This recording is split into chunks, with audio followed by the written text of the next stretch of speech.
The steam billowed around me as I stood frozen in Ethan's home office, his unlocked phone burning in my trembling hand. Water from the shower drummed steadily down the hall. I had maybe 3 minutes left. 3 minutes before my husband finished his routine, before he'd wrap himself in that navy towel, before he'd notice his phone missing from the bathroom counter. I hadn't planned this. For weeks, I'd sworn I wouldn't become that wife. Suspicious, paranoid, invading his privacy. Yet here I was, heart hammering against my ribs as my thumb scrolled through his messages with someone saved simply as, "Oh, missing you already. Last night was worth the risk. Can't stop thinking about your hands. When can I see you again?"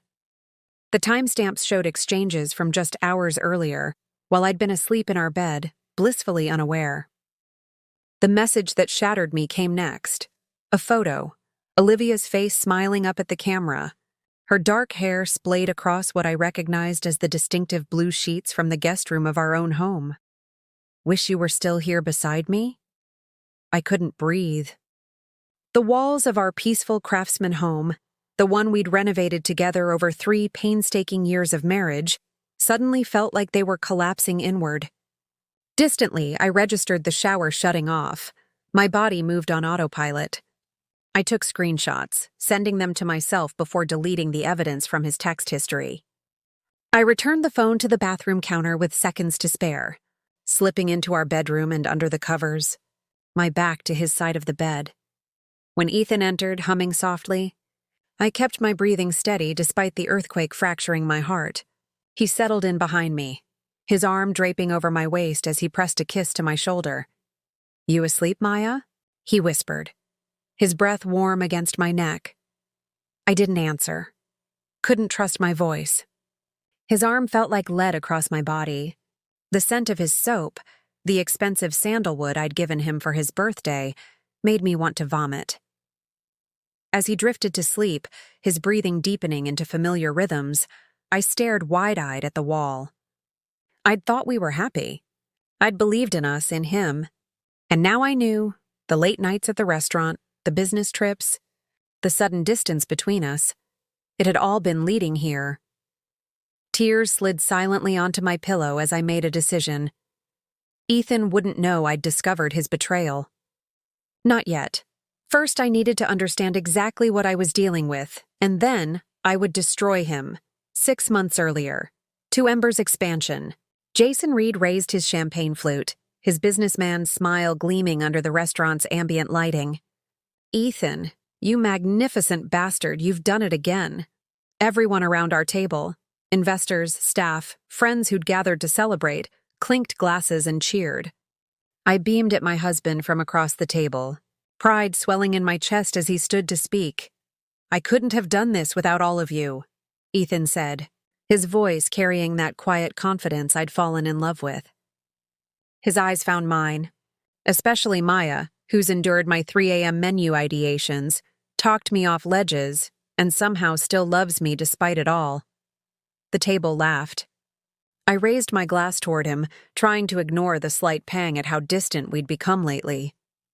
It was understandable. Opening a second location of his farm-to-table restaurant had consumed every ounce of his energy for months.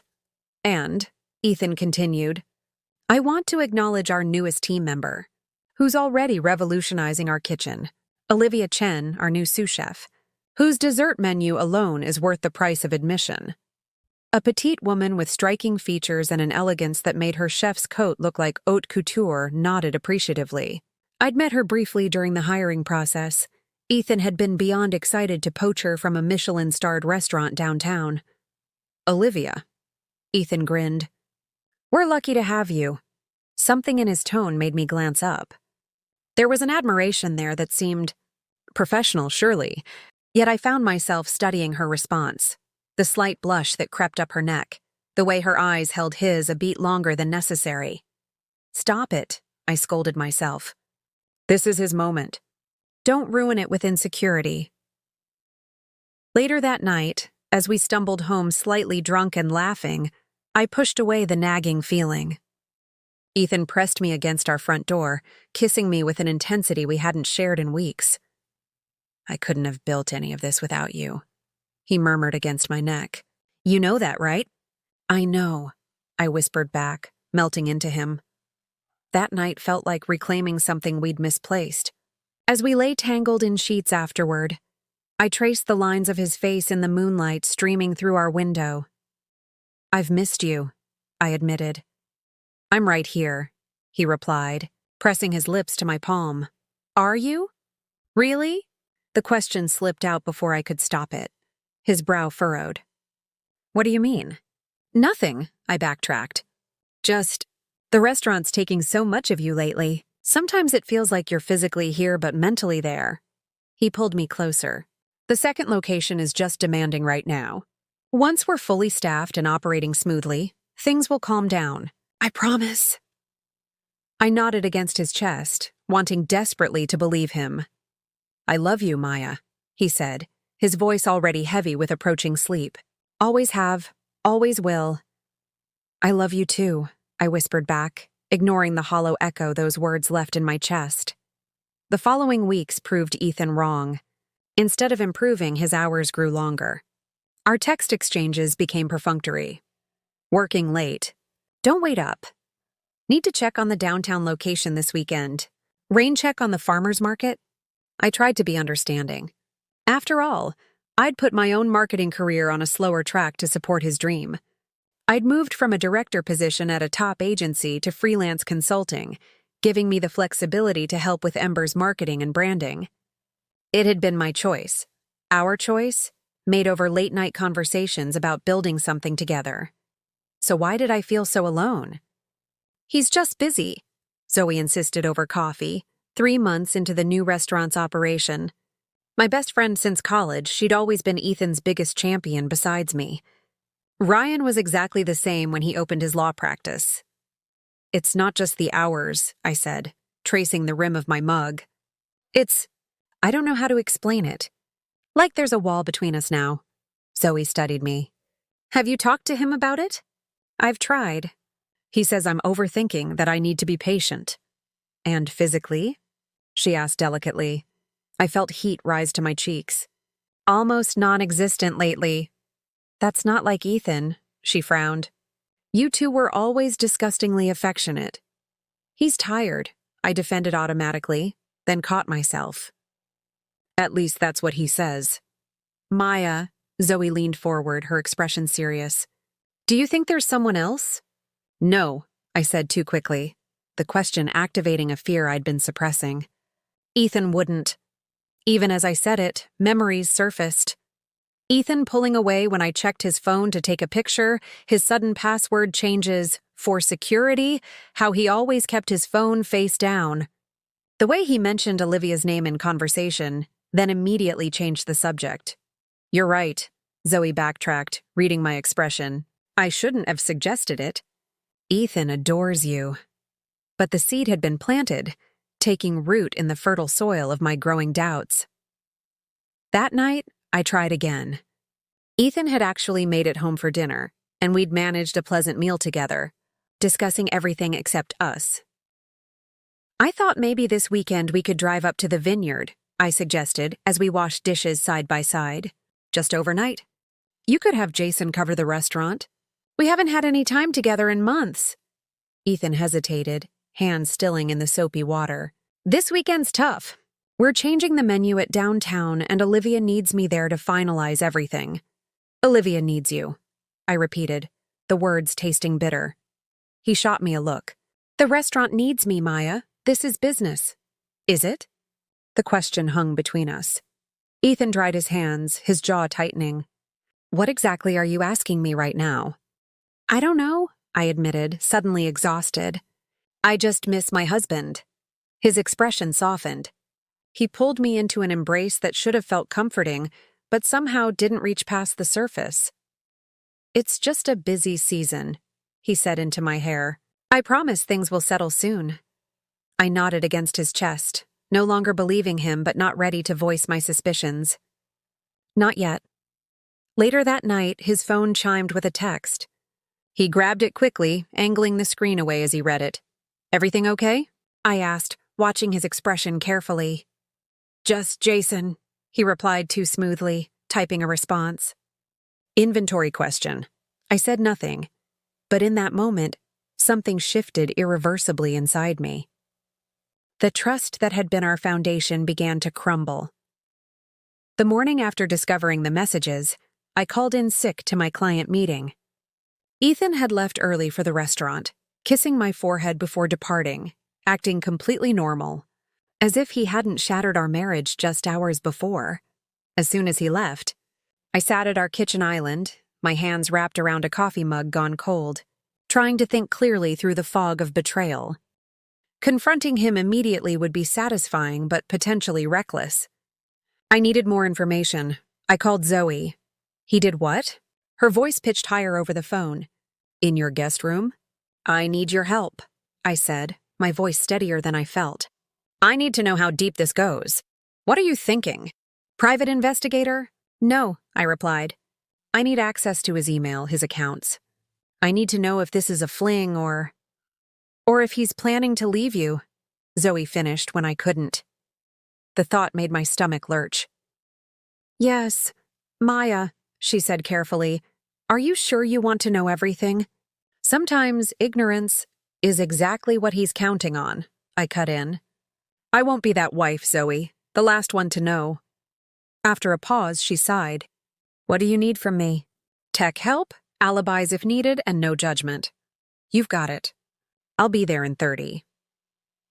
With Zoe's help, her ex had been a cybersecurity specialist, and she'd picked up a few skills. We discovered Ethan's email password. He'd used variations of the same one for years, our anniversary followed by his mother's maiden name.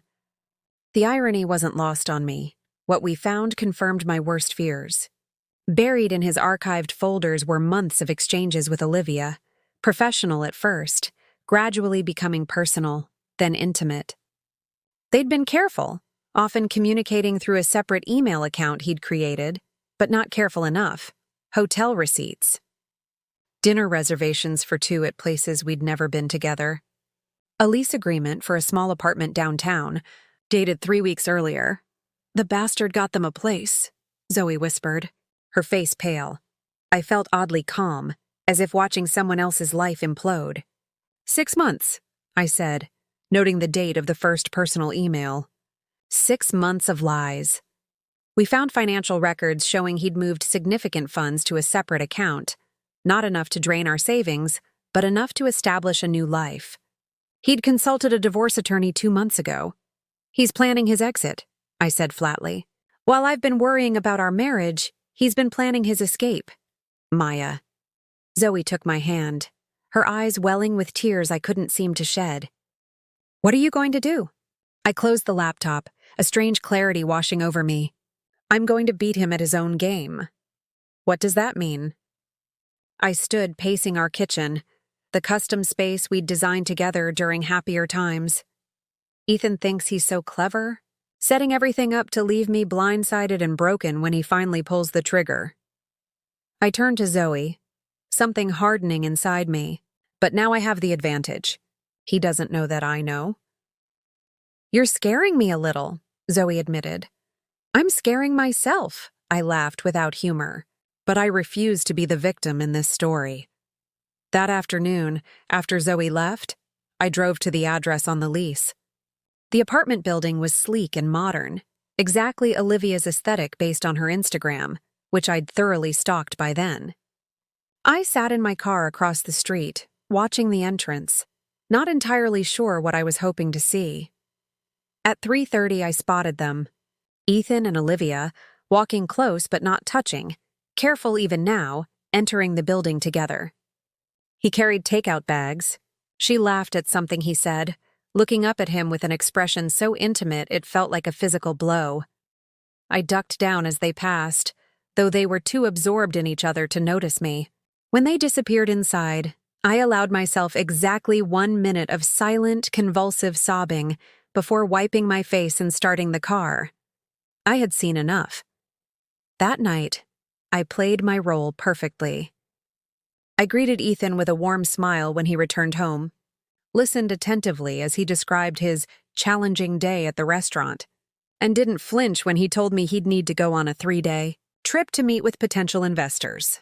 For a third location. I'm proud of you, I told him, the lie tasting like acid. He seemed almost disappointed by my acceptance, as if he'd been preparing for an argument that would justify his deception. Later, lying beside him in our bed for what I knew would be one of the final times, I made a decision. My revenge wouldn't be a dramatic confrontation or a public humiliation. It would be calculated, methodical, and complete. I would dismantle the life he was so carefully constructing before he could leave me for it. I would take everything, just as he had taken my trust, my love, and my future. Over the next 2 weeks, I became someone I barely recognized, a master actress playing the role of unsuspecting wife while orchestrating Ethan's downfall behind the scenes. First, I needed to secure my financial future. With access to his email and accounts, I tracked every transaction, every asset, creating a comprehensive picture of our financial entanglement. We'd always maintained separate accounts alongside joint ones. My independence had been important to me even in marriage. But there were investments, property and retirement funds to consider. I consulted with Patricia Goldstein, the city's most formidable divorce attorney, known for representing women betrayed by wealthy men. I showed her everything I'd gathered. He's been preparing, she observed, reviewing the documents. Moving assets, establishing separate accounts. Classic pre-divorce behavior. Can he get away with it? I asked. Not anymore, she smiled thinly. You've done exceptional reconnaissance work, Mrs. Winters. Most clients come to me after the bomb has dropped, scrambling to pick up pieces. You're ahead of the game. What's my next move? Legally? We file for divorce, citing infidelity. With this evidence, we can pursue an advantageous settlement. She studied me. But something tells me you're not ready for that step yet. I met her gaze steadily. I want more than a settlement. She leaned back in her leather chair. May I speak frankly? Revenge rarely brings the satisfaction people hope for. I'm not looking for satisfaction, I replied.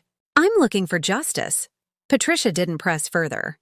We established a strategy to protect my interests when the time came, and I left with a strange sense of power I hadn't felt since discovering the affair. The second part of my plan required a different kind of ally. I reached out to Jason Reed, Ethan's business partner, requesting a discreet meeting. We met at a cafe across town, far from either restaurant location. Jason looked puzzled when I slid an envelope across the table. What's this? Evidence that your partner is jeopardizing everything you've built together. He opened it, his expression shifting from confusion to shock as he examined the contents. Not just proof of the affair, but emails showing Ethan had been exploring buying out Jason's share once the third location opened. That son of a bitch, he murmured, color draining from his face. I knew something was off when he started handling investor meetings alone.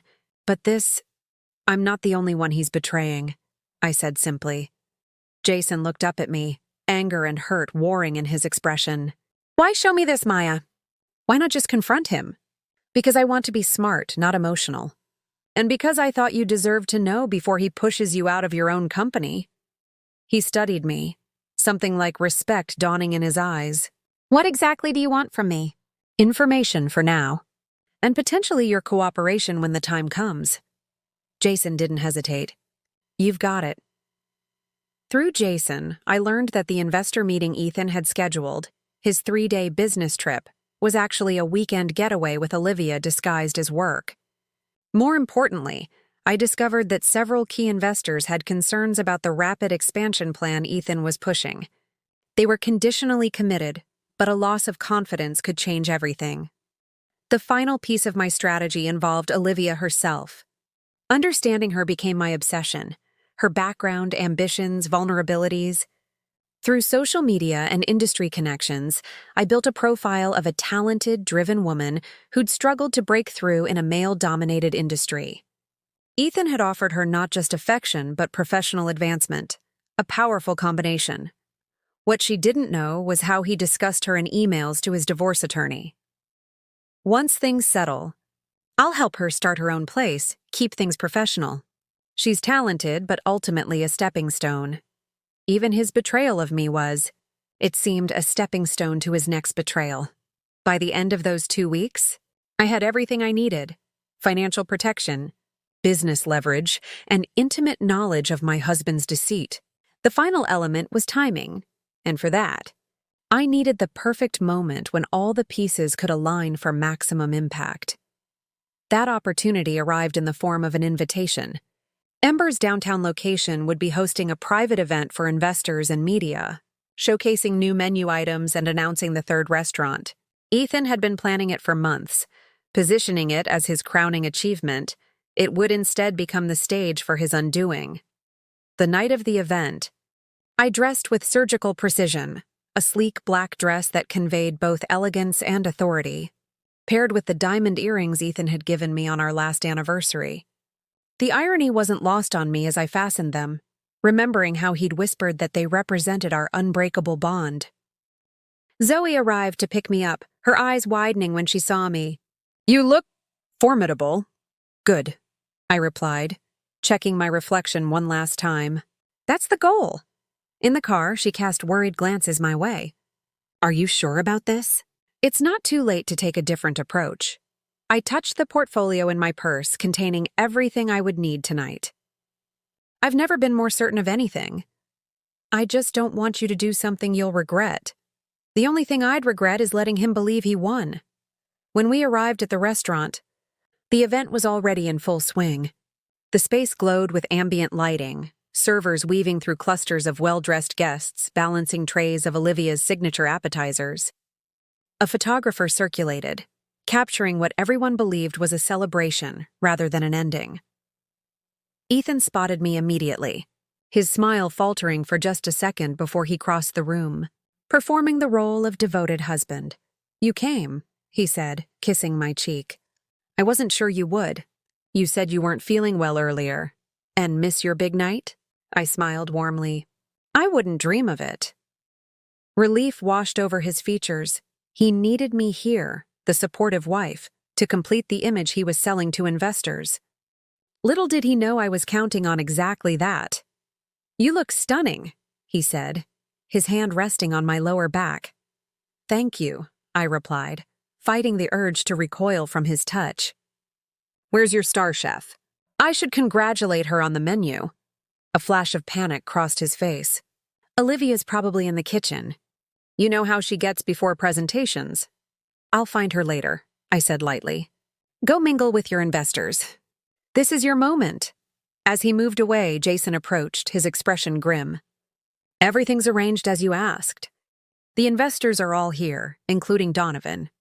Thomas Donovan was the key, a major investor whose conservative values made him particularly allergic to scandal. His support was conditional on Ethan's character and stability. "And the other matter?"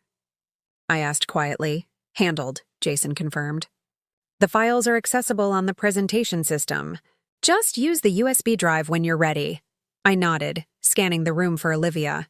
I spotted her emerging from the kitchen, radiant in a simple chef's coat, her dark hair pulled back severely. She was speaking animatedly to a food critic, unaware of how her world was about to change. For a moment, watching her, I felt a flicker of doubt. Was I becoming the villain in this story? Then I remembered the photo of her in my guest bed, the apartment lease, the divorce attorney emails, and my resolve hardened. At precisely 8:30, Ethan clinked a glass for attention. The room quieted as he moved to a small podium set up near the restaurant's feature wall, where a projection screen had been installed for his presentation. "Thank you all for coming tonight," he began, his voice carrying that charismatic confidence that had once made me fall in love with him. "This evening represents not just a celebration of Ember's success, but a vision for our future." I positioned myself near the AV station as he launched into his speech about the restaurant's journey, watching as he worked the room masterfully. Olivia stood at the edge of the gathering, her eyes fixed on him with poorly disguised adoration. "Before I reveal our exciting expansion plans," Ethan continued, "I want to acknowledge the people who've made Ember's success possible." He began recognizing staff members, investors, and finally turned to me. "Most importantly, my wife, Maya, whose unwavering support and marketing expertise have been our secret weapon from day one. Applause rippled through the room as attention turned to me. I smiled graciously, playing my part one last time. And of course, Ethan's voice softened noticeably. Our extraordinary chef, Olivia Chen, whose culinary vision has elevated Ember beyond anything I imagined possible. More applause as Olivia blushed under the attention. I caught Jason's eye across the room. He gave an imperceptible nod. It was time. As Ethan prepared to switch to his slide presentation about the expansion, I quietly inserted my USB drive into the computer controlling the display. With a few keystrokes, I overrode his carefully prepared presentation.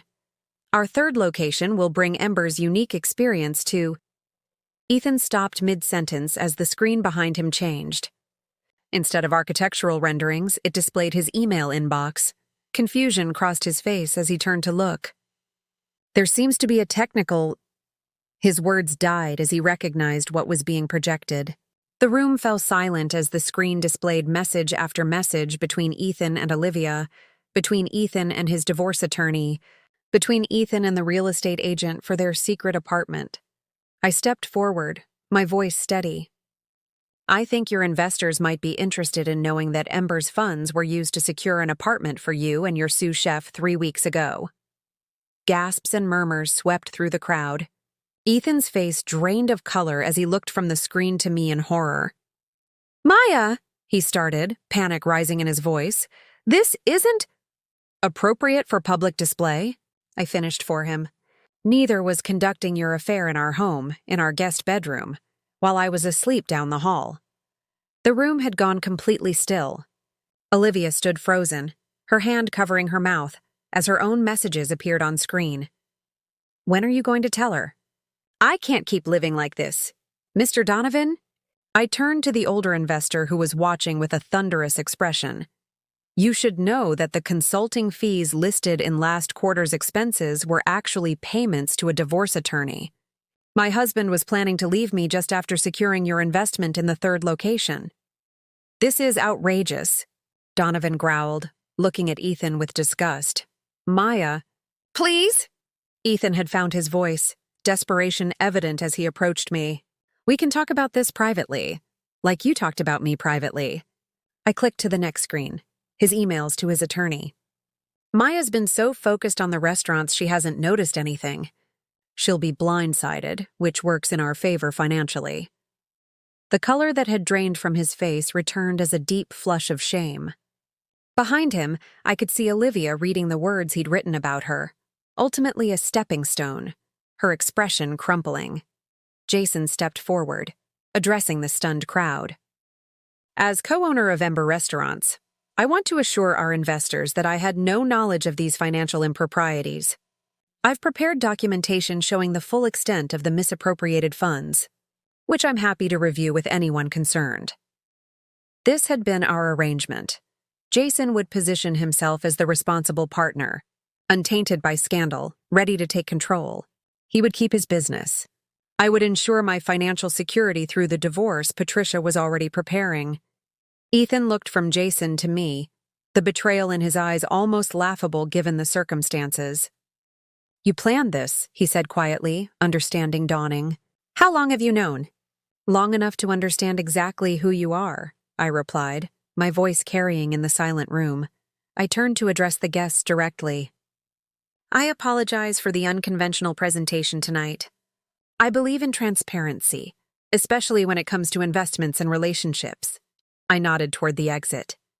"For those who'd prefer not to stay, I understand completely. For everyone else, the bar will remain open, though I suspect the celebration portion of the evening has concluded." As if on cue, several investors moved immediately to speak with Jason, while others headed for the door. The restaurant staff stood awkwardly, unsure what to do. Olivia had disappeared. Back to the kitchen or out the rear exit, I wasn't certain. Ethan remained rooted in place, his carefully constructed world disintegrating around him. When he finally spoke, his voice was barely audible. "You've destroyed everything." "No." "Ethan," I corrected him, the strange calm I'd maintained all evening finally wavering as tears threatened. You did that all by yourself. I turned and walked away, leaving him standing alone beneath the evidence of his betrayal, still projected for everyone to see. The weeks following what the local restaurant blog dubbed the Ember implosion passed in a blur of legal meetings, depositions, and quiet private grief. The public nature of Ethan's exposure meant there was nowhere for him to hide, no way to spin the story or salvage his reputation in the close-knit culinary community. The divorce proceedings moved swiftly. With Patricia's guidance and the mountain of evidence I'd gathered, Ethan had no leverage. He agreed to generous terms, likely hoping to end the humiliation as quickly as possible. Jason bought out his share of the restaurants at a fraction of their value, necessary for Ethan to cover the debts he'd accrued setting up his exit strategy. I didn't see Ethan during this time. Our communication happened exclusively through attorneys, which suited me perfectly. I'd said everything I needed to say that night at the restaurant. Olivia resigned immediately. According to industry gossip, she'd moved to Seattle to work at a former colleague's restaurant. She sent me a brief email a month after everything happened. Not an apology exactly, but an acknowledgement. I never knew the full truth. Not that it excuses anything. I hope someday you find healing. I didn't respond. Whatever understanding existed between two women betrayed by the same man wasn't enough to bridge the chasm of what had happened. Zoe worried about me. "You're too calm," she observed over wine one evening at my new apartment. A bright, open space downtown, far from the craftsman house filled with memories I couldn't bear. "It's not natural. What would be natural?" I asked. "Crying? Screaming? I did that part alone, and I'm done with it. I'm just concerned that you haven't processed everything." I swirled the wine in my glass. Or maybe I've processed it differently than expected. The truth was, beneath my composed exterior, I cycled through grief, rage, vindication, and emptiness in unpredictable waves. Some mornings I woke feeling triumphant. Others I could barely breathe through the pain of what I'd lost. Not just Ethan, but the future I'd believed in, the trust I'd extended so freely. 6 months after the divorce was finalized, I received an unexpected call from Jason. Ember had not only survived, but thrived under his sole leadership. He'd rebranded slightly, distancing the restaurants from the scandal while maintaining their reputation for quality. "I have a business proposition," he said when we met for coffee. "Our marketing director is leaving, and frankly, no one understands Ember's brand better than you." "You built it alongside us." I stared at him, surprised. "You want me to work for the restaurants?" "I want you to run our marketing department," he clarified. "Full creative control, executive position, equity stake. The investors trust you. Your integrity won them over, ironically enough." I considered the offer. Before Ethan, I'd been on track for a marketing director position at a major agency. I'd stepped back to support his dream, a choice I'd sometimes regretted even before discovering his betrayal. "I don't know if I can be around those memories every day," I admitted. Jason nodded understandingly. "The restaurants are different now. New staff, new energy. And you'd be Maya Winters, marketing director, not Ethan's ex-wife." He paused. "Just think about it. You helped build something special. Don't let him take that from you, too." His words stayed with me long after our meeting. Had I allowed Ethan to steal not just my past, but my future? The marketing work I'd done for Ember had been some of my most creative, most fulfilled professional experiences. 2 weeks later, I accepted Jason's offer. A year after the night at the restaurant, I attended a regional culinary awards ceremony representing Ember, which had been nominated for Best Restaurant Group. I wore a red dress, a color I'd always avoided during my marriage because Ethan once commented it didn't suit me. As I mingled during the reception, a familiar voice behind me made my heart stutter. "Maya." I turned to find Ethan standing there, looking both the same and entirely different. The confident posture was gone, replaced by a careful hesitancy. He'd lost weight, and a new seriousness marked his features. "Ethan," I acknowledged, surprised by the steadiness of my voice. "I didn't expect to see you here," he said. "I'm representing Ember. I'm the marketing director now." Something flashed across his face. Surprise. Perhaps regret. Jason mentioned you'd joined the team. That's good. An awkward silence stretched between us, filled with unspoken words. I'm moving to Chicago next month, he finally said. Fresh start. I nodded, unsure what response he wanted from me. Maya, I know it doesn't change anything, but I am sorry. His voice dropped lower. Not just for the affair, but for how I treated you. You deserved better. A year ago, I would have craved this apology, this acknowledgement. Now, it felt like a postscript to a story I'd already finished reading. You're right, I replied simply. It doesn't change anything. But I hope Chicago works out for you. He seemed to want to say more, but a colleague called my name from across the room, saving us both. I should go, I said. Ethan nodded. You look beautiful, by the way. Red always was your color. As I walked away, I realized I felt nothing. No residual anger, no satisfaction at his apparent struggles, no longing for what we'd once had. The emotional tether that had bound us, even through betrayal and revenge, had finally severed completely. Later that evening, when Ember won its category, I stood with Jason and our team accepting the award, genuinely smiling for the photographer. The picture would appear in the local business journal the following week, showing a woman looking confidently toward the future, not glancing back at what she'd left behind. That night, alone in my apartment, I opened the velvet box containing the diamond earrings Ethan had given me, the ones I'd worn the night of my revenge. I hadn't touched them since, leaving them locked away with other remnants of my marriage. I studied them in the lamplight, remembering how he'd claimed they symbolized our unbreakable bond. With sudden clarity, I realized I no longer needed to keep them as a reminder of either his betrayal or my retaliation. The next morning, I donated them to a women's shelter fundraiser, along with the rest of the jewelry he'd given me over the years. Let them become something new, something helpful, something healing. As I signed the donation form, I felt the last shard of broken glass work its way out of my heart, not forgiveness exactly, but a final release. I had dismantled the life Ethan tried to build on lies, but more importantly, I had begun constructing something new from the ruins of what we'd lost. Not just survival, but renewal. And that wraps up today's story. Now we want to hear from you. Where are you watching from? Drop your city or country in the comments, and let's see how far these stories reach. If this story moved you or gave you chills, give it a like, share, and subscribe for more powerful stories. One last thing, rate the story from 1 to 10 in the comments. Your feedback helps us bring you even better ones next time. Thanks for watching. We appreciate you being part of this storytelling journey.